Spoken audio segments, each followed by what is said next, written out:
श्री राधारमन लाल की जय, बलदेव सुभद्रा माई की जय, पंचतत्व की जय, जगत गुरु श्री प्रभुपाद की जय, श्री श्रीपाद महाराज की जय। तो श्रीमद् भगवद्गीता 13వ అధ్యాయము ప్రకృతి పురుషుడు చైతన్యము 4వ శ్లోకము తత్క్షేత్రం యచ్చ దయాదృశ్చ యద్వికారి యతస్య యత్ సజయో యత్ ప్రభావస్య తత్సమాసేన మే శృణు। తాత్పర్యం భాష్యం శ్రీల ప్రభుపాద వారు రచించారు। ఓం అజ్ఞానతిమిరాంధస్య జ్ఞానాంజనశలాకయా చక్షురున్మిలితం యేన తస్మై శ్రీ గురవే నమః।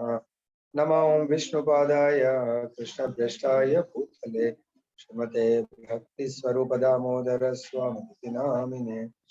నమో విష్ణుపాదాయ కృష్ణప్రేష్టాయ భూతలే శ్రీమతే భక్తి వేదాంత స్వామినిధి నామినే। నమస్తే సరస్వతీ దేవీం గౌరవాణి ప్రచారిణే నిర్విశేష శూన్యవాది పాశ్చాత్య దేశతారిణి।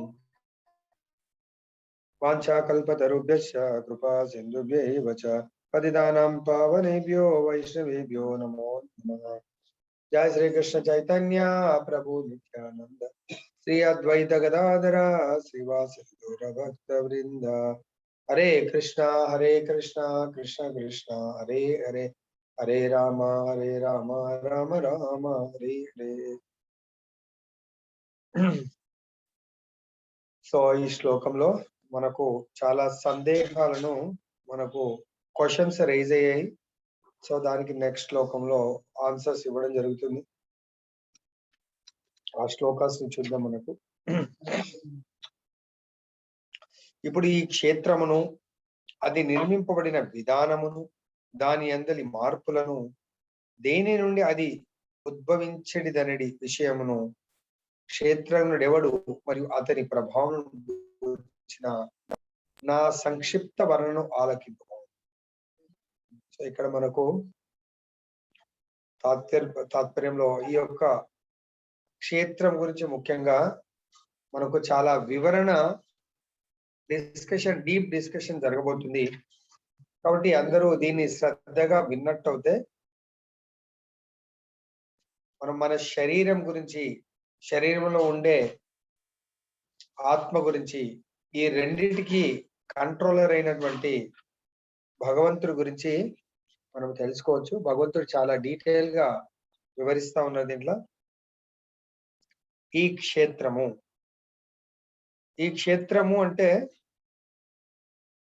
దాని మీనింగ్ ఇక్కడ ఏంటి? క్షేత్రం, వాట్ ఈస్ ద క్షేత్రము మీనింగ్ అంటే దాని ప్రదేశమా లేకుంటే ఏంటి? శరీరము ప్రభుజీ। వెరీ నైస్, మర్చిపోకండి।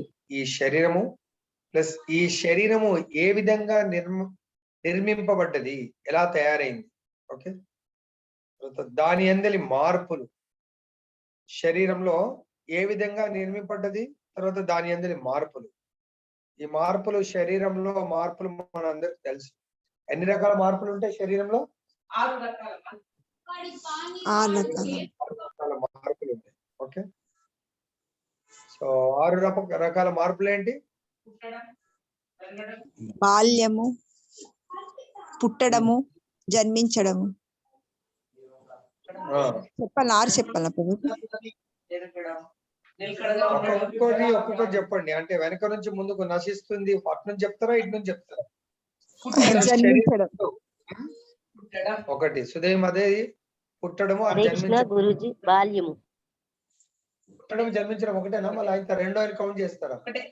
రెండవది బాల్యము, పెరగడం ప్రభుజీ, పెరగడం, వృద్ధి, మార్పులు అంటున్నాము। పెరగడం ప్రభుజీ, పెరగడం అంటే మూడవది ఛాన్స్ ఇద్దాం। మూడవది యవ్వనం। ఎవరు మాత్రం చెప్తుంది? బాల్యం ఇవి కాదు చెప్పింది, శరీరంలో మార్పులు వస్తా ఉంటాయి। స్థితుడవడం ప్రభుజీ, హరే కృష్ణ ప్రభు। స్థితుడవడం ప్రభుజీ, స్థితి। నాలుగవది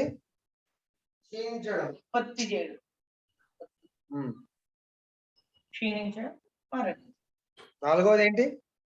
పునరుత్పత్తి ప్రభుజీ. పునరుత్పత్తి 4. 5వది క్షీణించడం క్షీణించడం. పుట్టించడం. క్షీణించడం క్షీణించడము. 6వది నశించడం నశించడం. నశించడం ఇవి దేహం నందు మార్పు వస్తూ ఉంటాయి. తర్వాత దేని నుండి అది ఉద్భవించేది అనే విషయము, ఈ శరీరం ఎక్కడి నుంచి రావడం జరిగింది. తర్వాత శరీరం ఒకటి తయారు చేస్తాం, లైక్ ఎట్లయితే ఇవాళ రేపు శరీరము అంటే మనకు లేటెస్ట్ చాలా టెక్నాలజీ డెవలప్ అయింది. ఈ శరీరము అన్నప్పుడు శరీరానికి సిమిలర్ గా ఏమైనా సైంటిస్ట్ తయారు చేస్తున్నారా? లేటెస్ట్ అదే మరి శరీరం ఏం చేస్తున్నా పని చేస్తా ఉంది కదా కదా. ఎప్పటి వరకు చేయగలుగుతుంది అది? సేమ్ శరీరం ఎట్లా ఉందో లుక్ అట్లనే కనబడుతుంది, డ్రెస్ వేసుకుంటది. సో అది కూడా ఎవ్రీథింగ్. కానీ దానికి మనకు తేడా ఏంటంటే దాని లోపల ఈ మార్పులు 6 మార్పులు జరగవు. సేమ్ ఇలా తయారు చేసేదంటే అలా ఉంటాయి. కాకపోతే దాంతో కూడా కొన్ని ఈ క్షేత్రము 6 మార్పులతో కూడుకున్నది. ఈ క్షేత్రం ఏంటి? కర్మ క్షేత్రము. సో ఆ రోబోట్ కూడా కర్మ క్షేత్రం లాగా పని చేయిస్తూ ఉంటారు కదా. సో కానీ దాంట్లో కూడా అది ఏ విధంగా ఉద్భవించేది, అది ఏ విధంగా ఉద్భవించింది, ఈ శరీరం ఎట్లా తయారైంది, అది ఎలా తయారైంది. తర్వాత దాంట్లో క్షేత్రజ్ఞుడు ఎవరన్నా ఉన్నారా? దీంట్లో క్షేత్రజ్ఞుడు ఉన్నాడా? క్షేత్రజ్ఞుడు అంటే దీంట్లో ఆత్మ, దాంట్లో ఆత్మ ఉండదు. కానీ దాంట్లో సైన్స్ పరిజ్ఞానంతో కొన్ని పరికరాలని అమర్చి రిమోట్ కంట్రోల్ తో దాన్ని సంథింగ్ ఆపరేట్ చేస్తూ ఉంటుంది. దాన్ని అది కూడా కంట్రోలర్ కంట్రోలర్ ఉంటాడు అన్నమాట. కాబట్టి దాని లోపల ఉండడు, బయట ఉంటాడు, అంతేనా? దాన్ని కంట్రోల్ చేసేది. మరియు అతని ప్రభావాలను గురించి నా సంక్లిష్ట వర్ణనను ఆలక్యం. భగవంతుడు చెప్తున్నాడు, నేను వర్ణిస్తాను చూడు అని. భాష్యముల ప్రభుపాదుల వారు రచించారు. భగవానుడు కర్మక్షేత్రమును, కర్మక్షేత్రపు జ్ఞాత అయిన క్షేత్రజ్ఞుని వారి సహజ స్థితులను గురించి ఇక్కడ వర్ణించుచున్నాడు. వర్ణిస్తుంది ఎవరు? భగవంతుడు. దేని గురించి వర్ణిస్తున్నాడు? కర్మక్షేత్రము. సో యొక్క శరీరం గురించి. సపోజ్ ఒక సైంటిస్ట్ ఒక రోబోట్ ని తయారు చేస్తాడు. సో అక్కడ సైంటిస్ట్ నథింగ్ బట్ దాన్ని తయారు చేస్తాడు కాబట్టి is the manufacturer, is the owner. దాని లోపల ఉన్న ప్రతి భాగము కంప్యూటరైజ్ ఎలా ప్రోగ్రామ్ చేసి దాన్ని మళ్ళీ తయారు చేశాడో కేవలం ఆ తయారు చేసినటువంటి సైంటిస్ట్ కు మాత్రం తెలుస్తుంది. అది కూడా ఒక కర్మక్షేత్రం. దాంతో అది ఏ పర్పస్ గురించి మేబీ కొన్ని జంతువులు కూడా తయారు చేయొచ్చు, ఒక మనిషి లాంటి రూపం తయారు చేయొచ్చు. సో డిఫరెంట్ తయారు చేయొచ్చు ఆయన. సో ఆ ఒక మంకీని తయారు చేయొచ్చు. ఆ మంకీని దేనికి తయారు చేస్తాడు? దాని కొరకే అదే విధంగా యాక్ట్ చేసేట్టుగా దాంట్లో ప్రోగ్రామ్ డిజైన్ చేస్తాడు. దాన్ని చాలు చేస్తే ఆన్ చేస్తే అది అటువంటి పని చేస్తూ ఉంటుంది. సో అదే ఒక మనిషిని ఆయన ఒక పర్పస్ కొరకు తయారు చేస్తాడు. సో అదే పర్పస్ ఆయన దాన్ని పని చేయిస్తూ ఉంటాడు, కర్మ చేయిస్తూ ఉంటాడు. సో ఎవరైనా ఆ మనిషి చాలా బాగున్నాడు, ఇది ఎలా పనిచేస్తుంది తెలుసుకోవాలంటే ఆ మనిషిని అడగాల, లేకుంటే మనిషిని తయారు చేసిన మనిషి కొంతవరకు చెప్తుండొచ్చు. కానీ ఆ తయారు చేసిన అతనైతే సైంటిస్ట్ పర్ఫెక్ట్ గా ఆ కర్మ క్షేత్రం గురించి చెప్పగలుగుతాడు. ఎందుకంటే ఈ శరీరం కూడా కర్మక్షేత్రం అన్నప్పుడు ఈ ఆత్మ ఇంతకు ముందు ఎన్నో కర్మక్షేత్రాలను మార్చింది. కానీ పూర్వకాలము ఎన్ని మార్చిందో ఆ మార్చినటువంటి కర్మక్షేత్రాలకు తెలియదు. కాబట్టి అన్ని కర్మక్షేత్రాల యొక్క ఫలితము ప్రతిసారి ఈ యొక్క కర్మక్షేత్రంలో అనుభవించాలి. కాబట్టి అవన్నింటినీ మరి మంచి చెడులను ఈ కర్మక్షేత్రంతో మనం మంచినైతే మంచిని అనుభవించాల్సి ఉంటుంది, చెడైతే చెడును అనుభవించాల్సి ఉంటుంది. కానీ మనకు తెలియదు ఎన్ని మంచి చేసాము ఎన్ని చెడు చేసాము. దట్ ఈస్ ఆ మిస్టరీ అన్నట్టు. సో అది మనకు వస్తా ఉన్న face చేస్తున్నప్పుడు ఏదైనా చెడు వచ్చిన సంబంధించినటువంటి చెడు కర్మ, మంచి కర్మ చేస్తే మంచిని అనుభవిస్తా ఉంటాం. ఇవన్నీ ఎవరికి తెలుస్తున్నాయి? కృష్ణ భగవానుడికి మాత్రం తెలుసు. ఎందుకంటే దీని గురించి భగవంతుడు చాలా లీలల్లో మనకు చెప్పడం జరుగుతుంది. సో ఇలా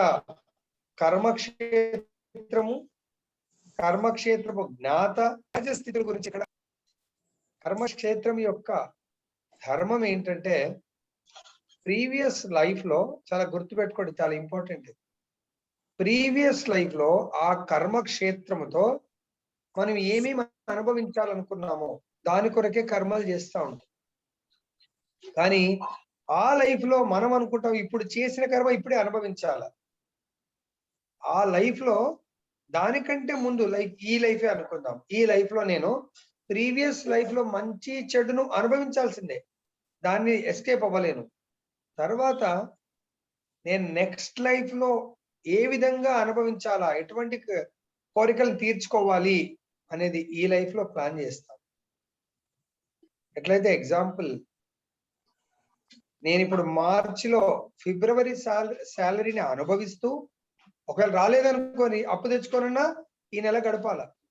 సో ఫిబ్రవరిలో చేసినటువంటి శాలరీని ఇప్పుడు అనుభవిస్తూ ఏప్రిల్ గురించి ప్లాన్ చేసుకోవాలా.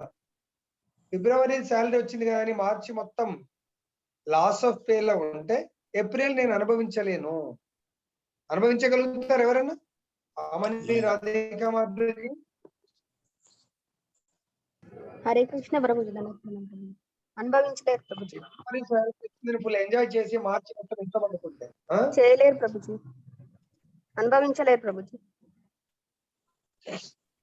మరి ఫిబ్రవరి శాలరీ బాగానే వచ్చింది కదా, నాకు హ్యాపీగా మార్చిలో పడుకుందాం, హాయిగా రెస్ట్ తీసుకుందాం, ఏం వెళ్తామంటే మరి ఏప్రిల్లో అనుభవించలేము. Simple logic. ఈ లైఫ్ లో మనము మంచిని అదే ఫిబ్రవరి శాలరీలోంచి కొన్ని లోన్లు కడతాము, కొన్ని అన్ని బిల్స్ కట్టిస్తాం కదా, మిల్క్ సాగదీసినట్టు వస్తుంది ప్రభుజీ. ఈ మిగతా అంతా కూడా ఈ మంత్ అంతా ఖర్చు పెట్టుకుంటాం.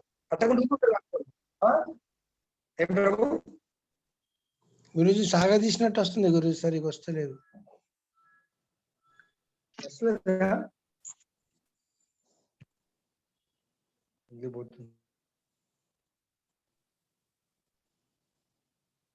హరే కృష్ణ. ఇప్పుడు బాగా వస్తుంది గురుజీ. సో అప్పుడప్పుడు సిగ్నల్ ఇంకా మనం ఇంకా ఆ సిగ్నల్ చేతిలో పని నడుస్తుంది. సో కాబట్టి ఇక్కడ ఆలోచించండి, సింపుల్ లాజిక్. ఫిబ్రవరి శాలరీని అన్ని అప్పులు కట్టేసుకుంటా ఉంటాం, మిగతాదే మనం ఇప్పుడు అనుభవిస్తాం. సో ఈ మంత్ అంతా చేస్తే మళ్ళీ అదే ప్రొసీజర్, మళ్ళీ ఏప్రిల్లో మళ్ళీ అప్పుడు లోన్లు కడతాము, అన్ని ఖర్చులు కట్టేసి మళ్ళీ ఏప్రిల్ కొంత మనం సేవ్ చేసుకుంటాం. సో ఏప్రిల్ గడపడానికి అదే మాదిరి మళ్ళీ మేని దృష్టిలో పెట్టుకొని ఏప్రిల్లో పని చేస్తాం. కాబట్టి ఇక్కడ ఈ కర్మక్షేత్రము దేని కొరకు ఇవ్వబడ్డది? కర్మక్షేత్రము లాస్ట్ లైఫ్ లో ఏవైతే మనకు మంచి చెడు కర్మలు చేశామో వాటిని అనుభవించడానికే ఈ కర్మక్షేత్రం ఇవ్వడం జరిగింది. వాటిని అనుభవిస్తూ నెక్స్ట్ లైఫ్ కొరకు ప్రిపరేషన్ అన్నట్టు. ఎట్లయితే లాస్ట్ మంత్ శాలరీ ఉన్నదని చెప్పి ఈ మంత్ మొత్తం పడుకుంటే నెక్స్ట్ మంత్ అసలు చాలా దుర్భరంగా ఉంటుంది. అదేవిధంగా ఈ లైఫ్ మనము సక్సెస్ చేసుకోవాలంటే లాస్ట్ లైఫ్ లో ఏదైతే ఉందో, ఇప్పుడు పక్కవాడిని చూసి మనం బాధపడొద్దు. పక్కవాడు ఇప్పుడు నీకు మంచోడో చెడ్డోడు ఎట్లనే ఉండొచ్చు, కానీ ఆయన లాస్ట్ లైఫ్ లో చాలా మంచి కర్మలు చేసి ఉంటాడు. కొన్ని అది కూడా ఎలా ఉంటది, అది క్రమ పద్ధతిలో ఉంటుంది. లాస్ట్ లైఫ్ లో ఆయన ఫస్ట్ అంతా చెడు కర్మ చేసి ఉంటే ఆ చెడు కర్మ వల్ల అర్లీ స్టేజ్ అంటే బాల్యంలో స్టూడెంట్ లైఫ్ లో ఆయనకు చాలా పేదరికం ఉంటుంది, చదవడం చాలా కష్టం.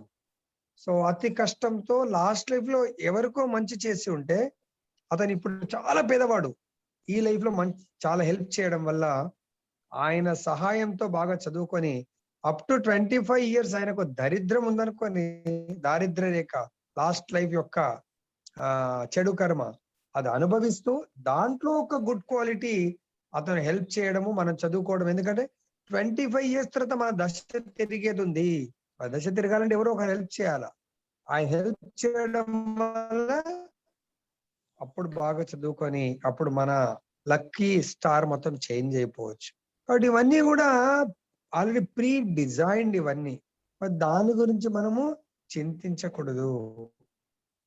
ఆ ప్రీ డిజైన్ ని అంటే ఇప్పుడైనా అర్థం చేసుకోండి. ఈ కర్మ క్షేత్రము మనకి ఎందుకు ఇచ్చారు? ప్రీవియస్ కర్మని అనుభవిస్తూ, మేబీ ప్రీవియస్ కర్మలో మనకు గుర్తుపెట్టుకోండి, దిస్ ఇస్ అంటే కొంచెము ఇది సైన్స్ లాగా లేకపోతే కొంచెం అర్థమైనట్టు ఉండదు. ప్రీవియస్ లైఫ్ లో నాకు 50 ఇయర్స్ కు ఎగ్జాంపుల్ చెప్తున్నాను, నేను ఒక్క కాలుతోనే మిగతా లైఫ్ అనుభవించేది రాసింది ఉందనుకోండి ఎగ్జాంపుల్. సో ఒక కాలు ఆటోమేటిక్ గా పోతుంది నాది, దానికి పెద్ద చింతించాల్సిన అవసరం లేదు. అప్పుడు నేను చాలా బోరని ఏడుస్తూ బాధపడతా ఉంటాను. అప్పుడు భగవంతుడు అంటాడంట, ఇక 50 సంవత్సరాలు నీకు చాలా అవకాశం ఇచ్చాను కదా, 50 సంవత్సరాలు నువ్వు ఏం చేసావు, నువ్వు ఏం సాధించావు నువ్వు? అప్పుడు అంటాం, నేను కృష్ణ భక్తి చాలా చేస్తున్నాను కదా, నా కాలు ఎందుకు తీసావు? ఇప్పుడు నేను చాలా ప్రచారం చేయాలనుకుంటున్నాను, చాలా ధామాలు తిరగాలనుకుంటున్నాను, ఇప్పుడు నా కాలు తీసేసావు కృష్ణ. సర్వధర్మాన్ పరిత్యజ్య మామేకం శరణం వ్రజ అహం త్వం సర్వ పాపేభ్యో మోక్షయిష్యామి. మీరే అన్నారు, మీకు శరణాగతి పొందితే అన్ని పాపాలను తొలగించి మోక్షాన్ని ఇస్తాను అని. భగవంతుడు అంటున్నాడు, మీరు సంపూర్ణ శరణాగతి పొందితే తప్పకుండా ఇస్తాను. సంపూర్ణ శరణాగతి అన్నప్పుడు ఒక చిన్న చైతన్య చరితామృతంలోని ఒక లీల వినబడుతుందా ప్రభుజీ? సాగదీసినట్టు వస్తే మళ్ళీ నేను అర్చుకుంటా పోయి లాస్ట్ కి వినబడతలేదు. వినిపిస్తుంది ప్రభుజీ, బాగా వినిపిస్తుంది. ఓకే, చాలా ఇంపార్టెంట్ లీల, గుర్తు పెట్టుకోండి. ఎక్కడ ఉన్నాం, ఎక్కడ నేను అడిగినా దేని కొరకు లీల చెప్తాను? సంపూర్ణ కాలు తీసేసినాక మళ్ళా ఎట్లా అని అడిగితే అందుకని చెప్తారు ప్రభుజీ లీల. పూర్ణ శరణాగతి. సంపూర్ణ శరణాగతి. అప్పుడు ఒకసారి చైతన్య మహాప్రభు లీలలో, చైతన్య మహాప్రభు బాల్య లీలలో చాలా చిన్నగా ఉంటాడు. బట్ చైతన్య మహాప్రభు పౌగండ లీల, అది 5 ఇయర్స్ నుంచి 10 ఇయర్స్. అప్పుడు ఆయన సాంస్క్రిట్ గ్రామర్ చాలా ఎడ్యుకేషన్, అప్పుడు 10 ఇయర్స్ లోపలనే ఆయన పండితుడు అయిపోతాడు, చాలా స్కాలర్ అయిపోతాడు. సాంస్క్రిట్ తర్వాత చాలా భాషల్లో చాలా స్కాలర్ అయిపోతాడు. సో ఆధ్యాత్మికంగా కూడా బాగా నాలెడ్జ్ తెచ్చుకుంటాడు. అప్పుడు ఒక రోజు ఏకాదశి మేబీ ముందు డే అనుకుంటా, వచ్చి భగవంతుడి యొక్క జ్ఞానాన్ని సంపాదిస్తాడు. ఏకాదశి వ్రత మహత్యం వింటాడు. వచ్చి వాళ్ళ అమ్మ కాళ్ళ మీద పడిపోతాడు, కాళ్ళు గట్టిగా పట్టుకుంటాడు. ఏమైంది నీ మాయ్, ఇలా కాళ్ళు పట్టుకున్నావు ఏంటి అంటే, లేదమ్మా నువ్వు నాకు ఒక మాట ఇవ్వు, నాకు భిక్ష పెట్టు అంటాడు. ఏం కావాలి నీ మాయ్ అంటే, లేదు లేదు నువ్వు మాట ఇస్తేనే నీ కాలు వదులుతాను. సరే నువ్వు ఏది అడుగుతా అది ఇస్తాను అంటది. ఇస్తావమ్మంటే ఇస్తానంటది. అప్పుడు లేచి అంటాడు, అమ్మా రేపు ఏకాదశి, ఏకాదశి రోజు నువ్వు గ్రెయిన్స్ తినొద్దు. అవి అంతకుముందు ఏకాదశి ఉపవాసం ఉండకపోతున్నాడు.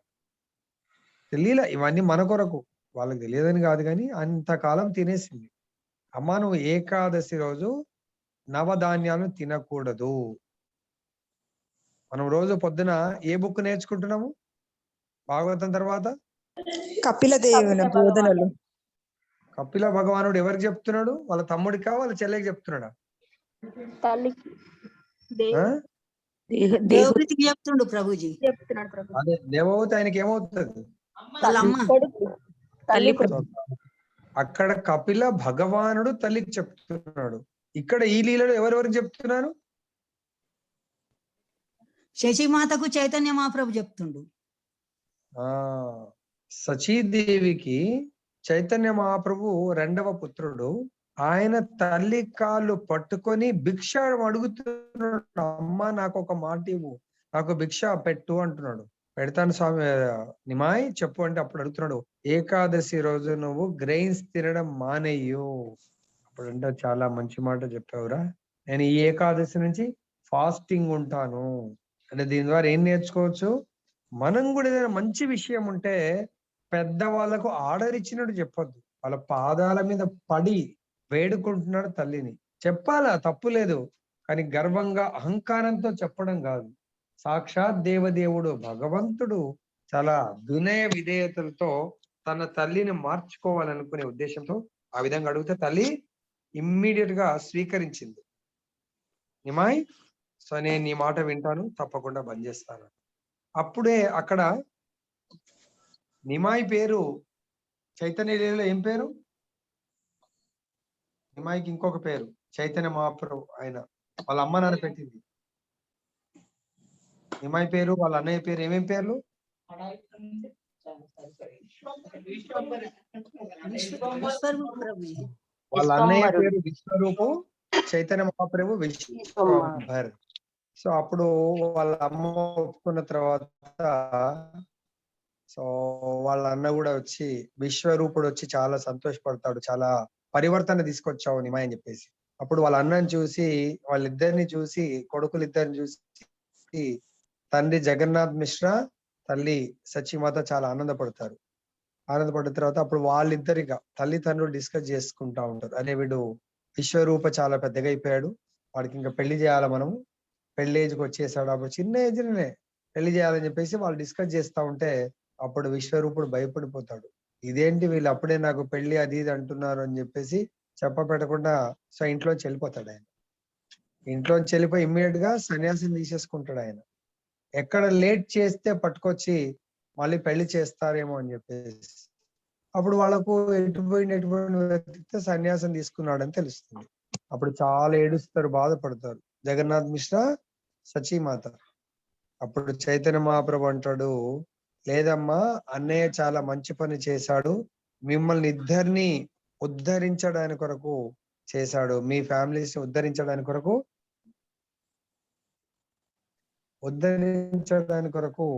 చేశాడని చెప్పేసి అంటాడు.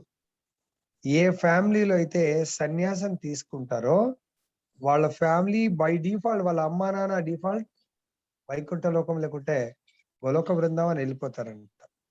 అయినా ఏడుస్తా ఉంటే అప్పుడు అంటాడు, నేనున్నానమ్మా, నేను మాత్రం అలా సన్యాసం తీసుకోను, మీ ఇద్దరిని కాపాడుతాను, నేను మీ ఇద్దరితో ఉంటాను అని ఎప్పుడైతే అంటాడో అప్పుడు వాళ్ళకు ఊరట కలుగుతుంది. ఎందుకు ఇదంతా చెప్పుకుంటూ వచ్చాం? అసలు ఎక్కడి నుంచి మనం టైన్ అయ్యాము? సంపూర్ణ శరణాగతి ప్రభు. సంపూర్ణ శరణాగతి. సో ఇక్కడ చూడండి, చైతన్య మహాప్రభు సాక్షాత్ దేవదేవుడు. ఆయన తన తల్లిని మార్చుకోవడానికి కొరకు తల్లి యొక్క పాదాలని పట్టుకుంటాడు. ఓకే, అదే వాళ్ళ అన్న వాళ్ళిద్దరిని ఉద్ధరించడానికి కొరకు, విశ్వ రూపుడు ఉద్ధరించడానికి కొరకు ఆయన సంపూర్ణ శరణాగతి ఎవరికి పొందాడు?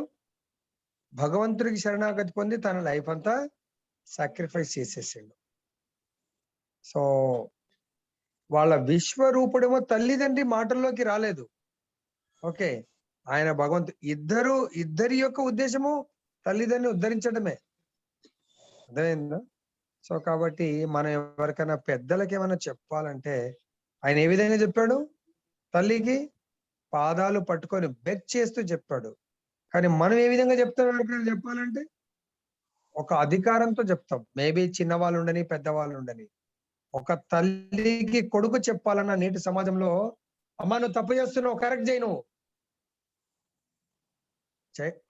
వాళ్ళంతా పుట్టుకతోనే ఎంతో గొప్ప బ్రాహ్మణులు, వాళ్ళు మంచి సంస్కారం. కానీ తల్లి ఎందుకు ఉండట్లేదు?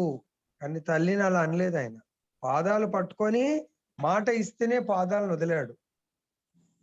సో కాబట్టి ఇక్కడ మనము సంపూర్ణ శరణాగతి అంటే అన్న కూడా వెళ్ళింది తనను ఉద్ధరించుకోవడానికి. ఓకే, ఈ క్షేత్రాన్ని ప్రభుజీ వినబడుతుందా? వినబడుతుంది ప్రభుజీ. ఏదో సౌండ్ వస్తా ఉంది. అయితే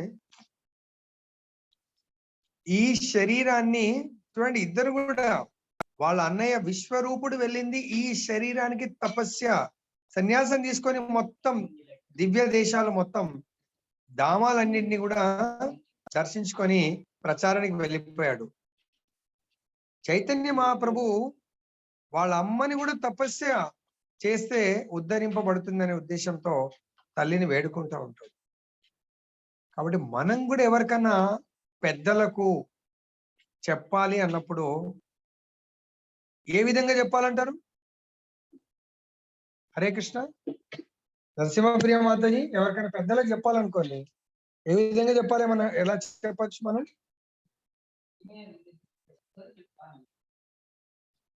ఫస్ట్ థింగ్ పెద్దలకు చెప్పాలా, ఏం చెప్పాలా వద్దా అనేది మనం ఆలోచించాలా కదా.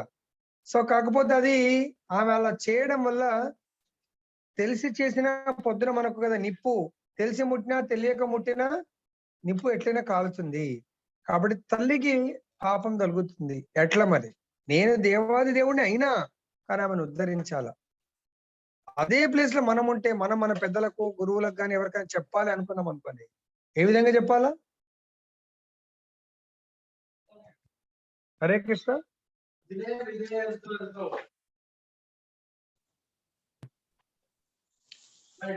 విధేయతలతో చెప్పాలి. బతిమలాడాలి ప్రభుజీ, అంటే వినయంతో చెప్పాలి, రిక్వెస్ట్ చేయాలి ప్రభుజీ. ఓకే, ఇది థియరీ మీరు చెప్పేది. రియలీ ప్రాక్టికల్ గా చెప్పగలుగుతాం అంటున్నా. ప్రాక్టికల్ గా నిజంగా is it possible? By default ఇప్పుడు మన నోట్లోంచి ఎలా వచ్చేస్తుంది కదా, అలా చెప్తామా? లేకుంటే ఏ విధంగా వస్తుంది? మనం our class is purely practical oriented. Theory అయితే అలా మస్త్ థియరీ, మేము యూట్యూబ్ లో కొడితే థియరీ మస్తు వస్తూనే ఉంటది. ఈ శ్లోకం మీద చాలా 100 మంది చెప్తుంటారు, కానీ అక్కడ ప్రాక్టికల్ డిస్కస్ చేసేది ఉండదు కదా. సో కాబట్టి ప్రాక్టికల్ మోర్ ఇంపార్టెంట్. ఇదే మనమైతే ప్రాక్టికల్ గా ఏం చేస్తాం? మా నరసింహప్రియ మాతాజీ ద్వారా విందాం. నరసింహప్రియ మాతాజీ, ఇటువంటి సిచ్యువేషన్ ఎలా చెప్తాం మనం? మేబీ అవర్ సీనియర్ డివోటీ ఉండొచ్చు, గురువు ఉండొచ్చు, తల్లి ఉండొచ్చు, హూ ఎవర్. ఎలా చెప్పాలి మనం?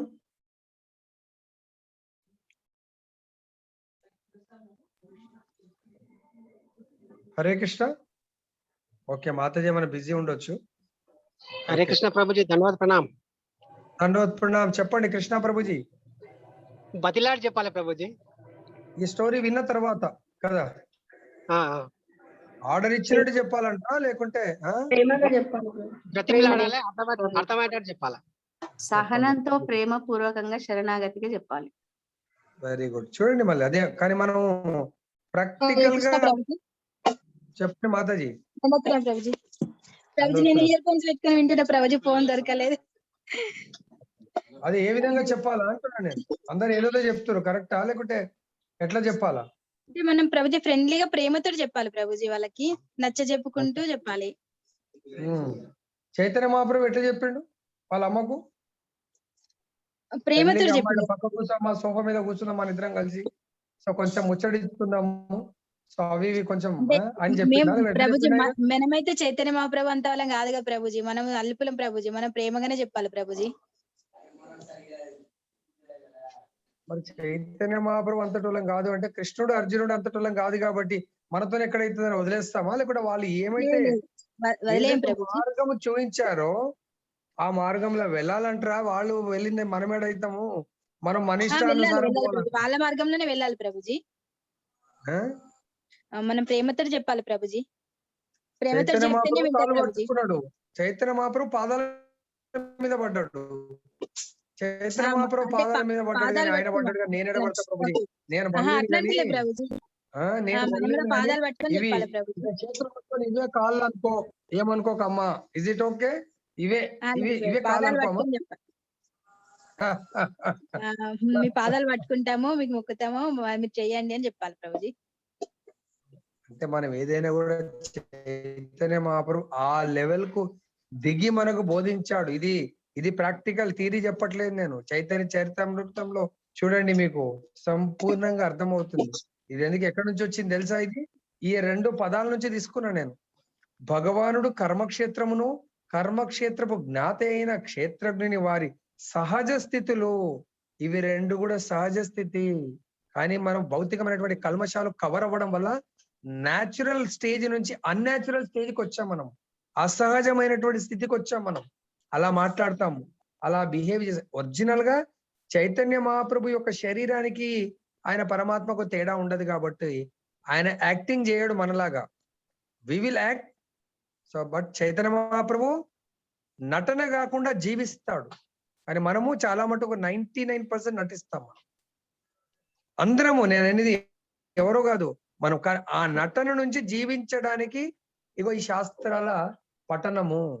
శాస్త్రాల వల్లకి ఏమొస్తుంది? ఈ గోలోక బృందావనంలో కూడా నటించడానికి పోతే ఇక్కడ నటన కుదరదు. భూలోకంలో మాత్రం నటన కుదురుతుంది. నువ్వు నటిస్తే నీకు ఇంకొక గొప్ప కళాకారు పొద్దున మహారాజ్ చెప్పినట్టు, నేను మోసం చేయాలంటే నీకు మోసానికి మంచిగా పాఠాలు నేర్పించే గురువులు ఉంటారు అని చెప్పేసి పొద్దున మహారాజ్ చెప్పిండు అనుకుంటా. అదే చెప్పిండు మహారాజ్. సినిమా యాక్టింగ్ చేస్తే యాక్టింగ్ కొరకు చాలా ఇన్స్టిట్యూట్లు ఉంటాయి. సినిమాలలో కొరకు చాలా ఈ రోజు రేపు హీరోల కొడుకులకు, హీరోయిన్ల పిల్లలకు కూడా నటన చాలా టాప్ ఇన్స్టిట్యూట్స్ ఉన్నాయి. అర్థమైందా? అలానే మనం ఎవరైనా మోసం చేయాలంటే భగవంతుడు ఎట్లయితే ఆయన చైత్య గురు పరమాత్మ, స్వామి నేను నీకు సంపూర్ణ శరణాగతి పొంది నిన్ను సేవించుకోవాలి అనుకుంటేనేమో శుద్ధ భక్తుని గురువుగా పంపిస్తాడు. లేదు నేను నీకే యజమాని కావాలా అనుకుంటే మాయకు సేవకుడు అవుతాము, భగవంతుడికి యజమాని యాక్ట్ చేస్తూ ఉంటాం. అటువంటి గురువుని పంపిస్తూ ఉంటుందండి. అంటే మాయావాది గురువు అంటే అది మన అన్యాచురల్ స్టేజ్. కాబట్టి మనం ఎప్పుడన్నా ఎల్డర్స్ తోని, పెద్దలతో, గురువుతో, సో సీనియర్ వైష్ణవాస్తో మాట్లాడుతున్నప్పుడు సహజ స్థితి ఉండాల, అన్యాచురల్ గా ఉండొద్దు. భగవానుడు కర్మక్షేత్రపు జ్ఞాత. ఈ కర్మక్షేత్రం గురించి ఎవరికి తెలుసు? ఆత్మకు తెలుసు. కర్మక్షేత్రపు యొక్క జ్ఞానము కలవాడు ఆత్మ. వాడు సహజంగా ఎట్లుంటే ఈ కర్మక్షేత్రము జీవేర స్వరూప నిత్యర కృష్ణదాస్. ఈ కర్మక్షేత్రము నిత్యము భగవంతుడి సేవకు, అనుకూలమైనటువంటి సేవకు మాత్రమే ఉపయోగపడాలి.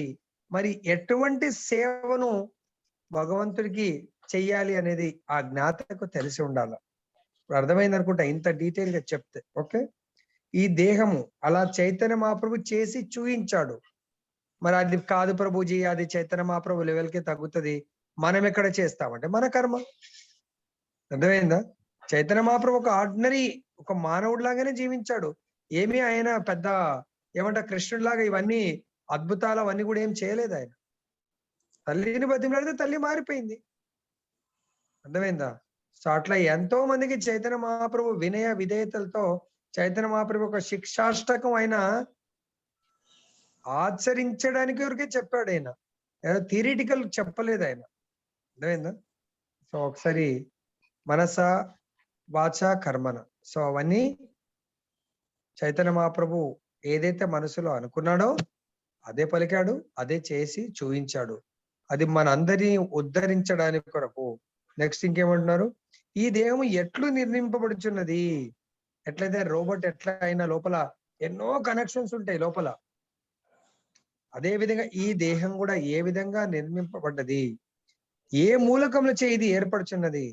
దాంట్లో కూడా ఎన్నో సర్క్యూట్స్, ఎన్నో వాటిని ఏమంటారు చిప్స్, అవన్నీ ఎన్నో పెడతా ఉంటారు. అట్లనే దీంట్లో కూడా ఎన్నో మూలకాలతో కూడుకొని ఉన్నది. ఈ ఒక్క దేహానికే దాదాపు మెడికల్ స్టూడెంట్స్ ఎవరైనా ఉంటే మనకు తెలుస్తుంది ఎన్ని డిపార్ట్మెంట్స్ ఉన్నాయో తెలియదు. కొన్ని మనం మామూలుగా చెప్పుకోవచ్చు అనుకుంటా. ఎవరికైనా మెడికల్ నాలెడ్జ్ ఉంటే దాదాపుగా మనకు తెలిసి ఒక 10-15 డిపార్ట్మెంట్లు ఉండొచ్చా ఈ ఒక్క శరీరానికే? ఈజీగా మన పేరు చెప్పొచ్చు అనుకుంటా. ఉన్నాయా? మన ఫేస్ లోనే కనబడుతున్నాయి దాదాపు అవన్నీ డిపార్ట్మెంట్స్. ఎవరిది వాళ్ళకి సపరేట్ డిపార్ట్మెంట్స్. ఐస్, నోస్, తర్వాత ఇయర్స్, ఇవన్నీ కూడా కదా. సో కాబట్టి ఏ మూలకం ఇది ఏర్పడుచున్నది, వాటన్ని కూడా ఎన్ని మూలకాలతో కూడుకున్నది. ఇవన్నీ ఎవరి అధీనమున ఈ దేహం పని చేయుచున్నది. ఎట్లయితే రోబోట్ ఎవరి అధీనంలో పనిచేస్తుంది, ఎవరైతే రోబోట్ యజమాని ఉన్నాడో ఆయన అధీనంలో అది పనిచేస్తా ఉంది. అంటే ఒక్కొక్కసారి ఆ సైంటిస్ట్ ఎక్కడో ఉంటాడు, ఆ సైంటిస్ట్ ఒక 10 రోబోట్లను తయారు చేస్తాడు. ఒక్కొక్క రోబోట్ ని ఒక అసిస్టెంట్ కంట్రోలర్. సపోజ్ ఒక రోబోట్ ఒక కంపెనీ అడిగింది, అరే ఒక రోబోట్ తయారు చేయబో, మాకు ఒక 100 మంది చేసే పని ఒక రోబోట్ చేయాలా. ఆయన అంటాడు, సరే నేను డిజైన్ చేసి తయారు చేసిస్తా, నాకు 1 crore ఇవ్వండి. అది మళ్ళీ అది ఆయన మంత్రి వేసో ఏదో మాట్లాడుకుంటాడు. దాన్ని ఆపరేట్ చేయడానికి కొరకు, దాంతో పని చేయించడానికి నా మనిషి వస్తాడు. ఓకే పంపించేయండి, నేను ఇంత డబ్బులు పే చేస్తాను. అక్కడ రోబోట్ ఏమైంది? రోబోట్ని ఏమనుకోవచ్చు మనం? రోబోట్ ఏం చేస్తుంది? కర్మ చేస్తా ఉంది. రోబోట్ ఏమైంది? కర్మ క్షేత్రము. చేయిస్తుంది ఎవరు?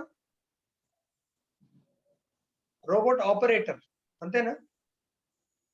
రోబోట్ గురించి సంపూర్ణ జ్ఞానం ఈయనకు చెప్పేసి సంపూర్ణ అంటే సంపూర్ణంగా ఇవ్వడు, దాన్ని ఆపరేట్ చేసుకోవడానికి జ్ఞానాన్ని ఇస్తాడు. So robot operator, robot engineer అనుకుంటా. ఆ రోబోట్ ఇంజనీర్ ఇక్కడ మనం చూస్తే ఆత్మ, రోబోట్ వచ్చి మన శరీరము. సో ఆ కంపెనీ వాళ్ళు అడుగుతారు స్పెషల్ పర్పస్ కొరకు, ఆ రోబోట్ ఆ పర్పస్ చేస్తా ఉంటుంది. అట్లా 100 రోబోట్లు ఉండొచ్చు. 100 రోబోట్లను తయారు చేసినటువంటి సైంటిస్ట్ ఇస్ ద కృష్ణ. అర్థమైందా? 100 రోబోట్లు డిఫరెంట్ పర్పస్ కొరకు తయారు చేస్తాడు. డిఫరెంట్ కంపెనీస్ లో అది పని చేస్తూ ఉంటుంది. సో కాబట్టి ఇక్కడ కూడా మనందరం కూడా ఆ కంపెనీ యజమాని అడిగి డిఫరెంట్ గా తయారు చేసుకున్నట్టుగా మనం ఈ రోబోట్, ఈ క్షేత్రాన్ని ప్రీవియస్ లైఫ్ లో మనం ఏదో పర్పస్ భగవంతుడికి పంపించాం, ప్రపోజల్. ఆ ప్రపోజల్ ని శాంక్షన్ చేసి నెక్స్ట్ లైఫ్ లో ఈ రోబోట్ అనే క్షేత్రాన్ని మనకు భగవంతుడు ఇచ్చాడు. మరి ఈ క్షేత్రము మనకు పని చేయాలంటే క్షేత్రజ్ఞుడు కావాలి. సో ఆయన కూడా సంపూర్ణ జ్ఞానం ఉండదు దీని గురించి. ఈ విషయాన్ని ఈ చాప్టర్ లో తెలుసుకున్న తర్వాత ఈ రోజు వరకు మనము ఈ రోబోట్, ఈ క్షేత్రాన్ని ఏ విధంగా వాడాము, కానీ దేని కొరకు వాడాలా, ఏం తప్పు చేశాము అనేది తెలుసుకోవచ్చు. ఎవరి అధీనమున ఈ దేహము పనిచేయుచున్నది, దీని యందు మార్పులు ఎట్లు కలుగుచున్నవి? క్వశ్చన్స్ ఇవి. ఈ దేహం ఫస్ట్ థింగ్ ఎట్లా నిర్మింపబడ్డది, రెండవది దీని లోపల ఏమేం మూలకాలు ఉన్నాయి, మూడవ క్వశ్చన్ ఈ రోబోట్, ఈ క్షేత్రం ఎవరి ఆధ్వర్యంలో పనిచేస్తుంది, నాలుగవది దీని యందు మార్పులు ఎట్లా కలుగుతున్నాయి. రోబోట్ అయితే జీవం లేదు కాబట్టి మార్పులు ఉండవు. ఈ శరీరంలో మార్పులు 6 మార్పులు కలుగుతున్నవి మనకు తెలుసు. తర్వాత మార్పులు ఎక్కడి నుండి కలుగుతున్నవి, మార్పులు జరుగుతున్నవి అంటే ఎక్కడి నుంచి జరుగుతున్నవి, అట్టి మార్పులకు కారణాలు ఏవి, మార్పులు జరుగుతున్నాయి కారణం, వాట్ ఈస్ ద రీజన్, కారణాలు ఏంటి, ఇవన్నీ తర్వాత ఇన్ని మార్పులు ఇవన్నీ అనుకున్నాము. మరి లోపటున్నటువంటి క్షేత్రజ్ఞుడు జీవాత్మ యొక్క చరమ గమ్యం ఏంటి, ఎందుకు ఈ యొక్క శరీరంతో ఇంతకాలం గడుపుతా ఉంది, దానికి ఏమన్నా లక్ష్యం ఉందా, గమ్యం ఉందా, డెస్టినేషన్ ఉందా అని చెప్పేసి మన క్వశ్చన్ మార్క్. తర్వాత ఆత్మ యొక్క నిజమైన రూపం ఏది, మరి ఆత్మ అయితే కనబడతలేదు, మనకి శరీరము క్షేత్రం అనుకుంటున్నాము, ఇది మాత్రమే కనబడుతుంది. ఆత్మ యొక్క నిజమైన రూపం ఏంది అని ఇక్కడ పెద్ద, ఇవన్నీ చాలా చాలా ఇంపార్టెంట్ క్వశ్చన్స్. ఇవన్నీ అనే విషయం ప్రతి ఒక్కరు ఎరగవలసి ఉంది, ఇవన్నీ తెలుసుకోవాల్సి ఉంది. మిమ్మల్ని మీరు ఉద్ధరించుకోవాలంటే ఈ పైన పేర్కొన్నటువంటి క్వశ్చన్స్ అన్నిటి కూడా ఆన్సర్ వెతకాలి.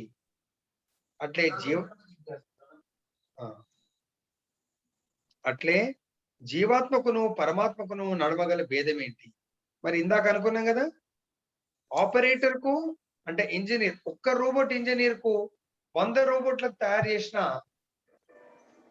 కొన్నిసార్లు 100 రోబోట్ తయారు చేసినటువంటి సైంటిస్ట్, ఈయనేమో ఒక రోబోట్ ఆపరేటర్ ఆర్ ఇంజనీర్ అనుకున్నాం, రోబోట్ ఇంజనీర్, కానీ సైంటిస్ట్. మరి వీళ్ళిద్దరు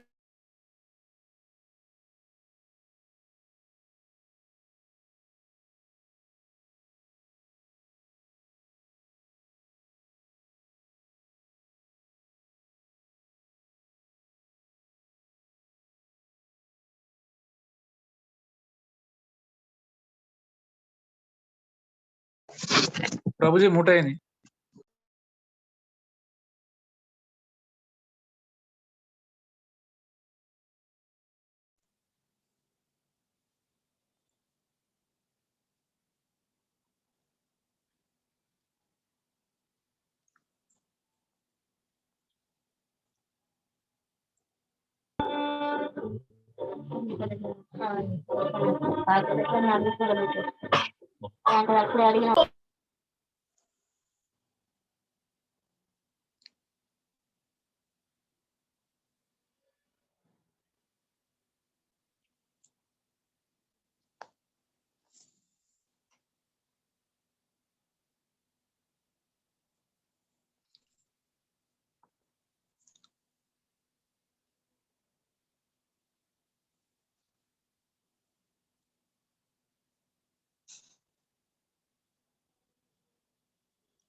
హరే కృష్ణ ప్రభుజీ, వినబడతలేదు ప్రభుజీ.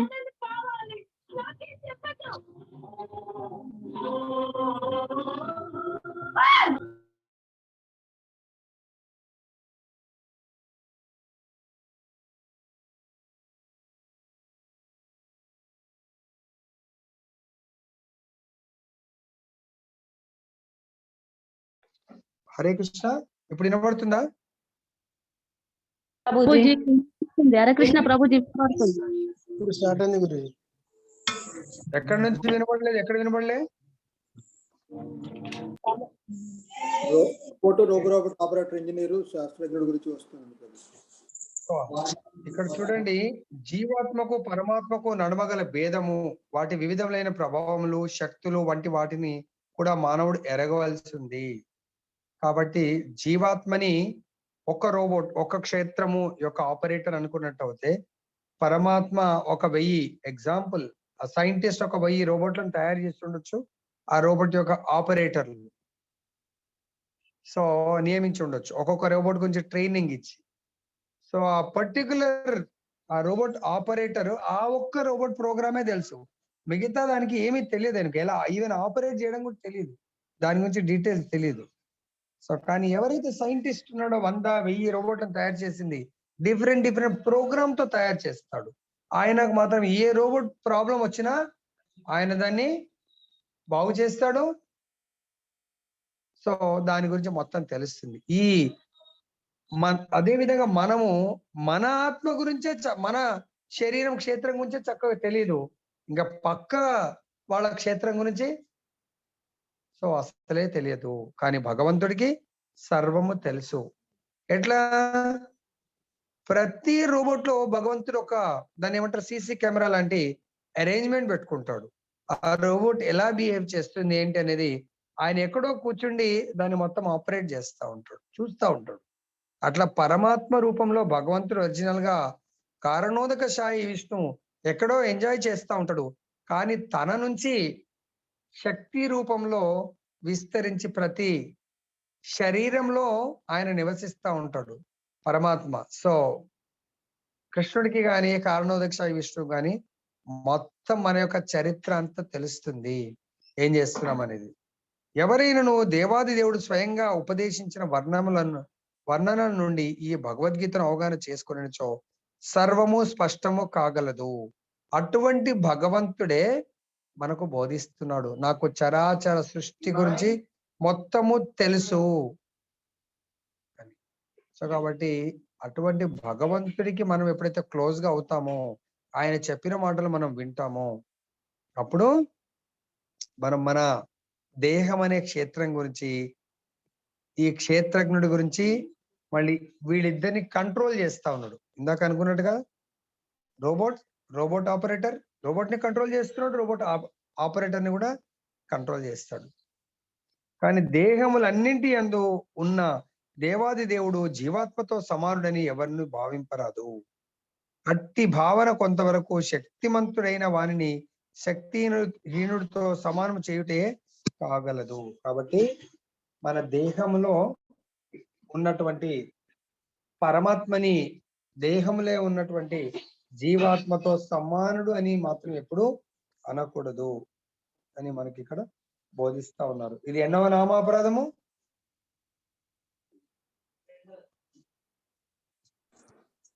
హరే కృష్ణ. 2వ నామాపరాధం. రెండవ నామాపరాధం ఏంటి ప్రభుజీ రెండవ నామాపరాధం అది? శివుడు బ్రహ్మ మొదలగు వారు విష్ణువుతో సమానులను కానీ స్వతంత్రులను కానీ భావించుట. ఒకప్పుడు కొందరు నాస్తికులు ఇతర దేవతలందరూ దేవాది దేవుడైన విష్ణువుతో సమానులను వాదించింది. సో కాబట్టి ఇక్కడ ఆలోచించండి.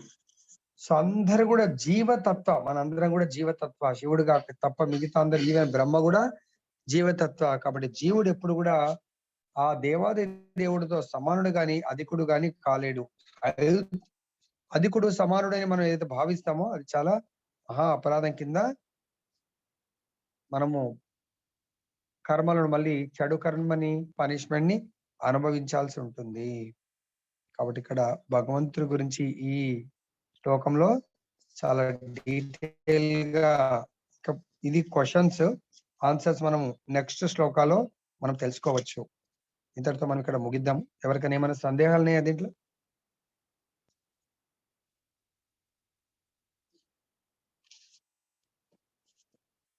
అంటే కొంచెం డ్రై లాగా ఉంటది కానీ వింటే చాలా మంచిగా అర్థమవుతుంది. వినడానికి ప్రయత్నం చేయండి దయచేసి, చాలా రెగ్యులర్ గా. ఓకే, ఎవరికి ఏం సందేహాలు లేవు అనుకుంటే ప్రభుజీ రికార్డింగ్ ఆఫ్ చేయండి ప్రభుజీ.